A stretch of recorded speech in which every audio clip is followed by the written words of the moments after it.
Hi అండి, నేను మీ మౌనిక మళ్ళీ మీ ముందుకు వచ్చేస్తున్నాను ఒక చిన్న టిప్ తోటి. ఈరోజు టిప్ వచ్చి హెయిర్ టిప్ అండి. హెయిర్ వాషింగ్ చేసిన తర్వాత మనం ఇలా బన్ వేస్తూ ఉంటాం కదా, ఇలా 15 to 20 మినిట్స్ మనం బన్ వేసిన తర్వాత చాలామంది అనేది హెయిర్ని ఇలా ఇలా కొడుతూ ఉంటారండి.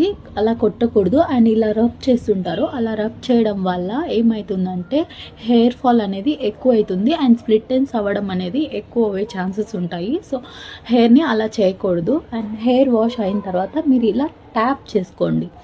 హెయిర్ని ఇలా ట్యాప్ చేసుకోవడం వల్ల హెయిర్లో ఉన్న వెట్ అంతా టవల్కి వచ్చేస్తుంది and me hair split ends కానీ హెయిర్ ఫాల్ అవ్వడం కానీ తగ్గుతుందన్నమాట.